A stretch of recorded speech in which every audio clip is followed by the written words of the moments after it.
Yun, good day mga boss. Welcome to my maiksing quick tips tayo sa vlogs yan. Yan. Shout out pala sa lugar na to.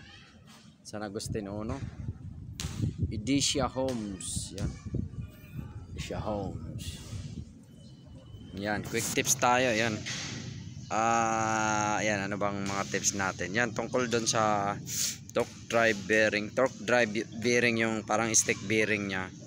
Yan, pwede nyo pag umingay yan, pwede nyo hindi nyo palitan yon. Ang gagawin nyo doon, kakalasin nyo. Siyempre may pangkalas kayo dapat nun. 32 yan. 32. Yan, dapat may pangkalas kayo noon. 17 lang yata yun, 17 yata na nuts yun. Kalasin nyo lang, tapos pag nakalas nyo na, tanggalin yung bell. Siyempre mahuhugot nyo na yung assembly ng torque drive. Yan, ang gagawin nyo doon, basic lang, kasi umingay na nga siya. Gagawin nyo lang doon, kung wala pa talaga kayong budget, yung walang budget pero kung may budget kayo, ay bili na kayo, paggawa nyo na. Yung walang budget, yan, gawin ninyo.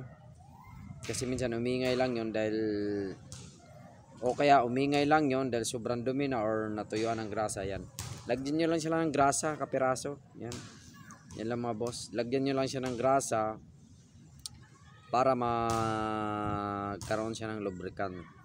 Kahit yung dalawa, pati yung ball race na nandoon, yung magka-partner, pwede nyo nang lagyan.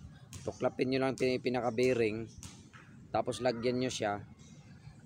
Para mahalaga kasi may grasa yun. Kahit umingay na siya, at least malilis niya yung friction, yung tension dun sa moving area. Kasi mahirap din kasi pag walang grasa, kahit bago yan, kung walang grasa, iingay din. Yan.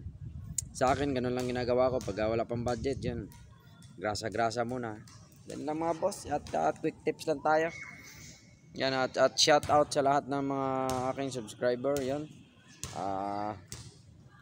at sa aking tropa, yan, si Eds Traveler. Shout out po sa iyo, boss Eds, at salamat sa walang sawang suporta. Yan, God bless po.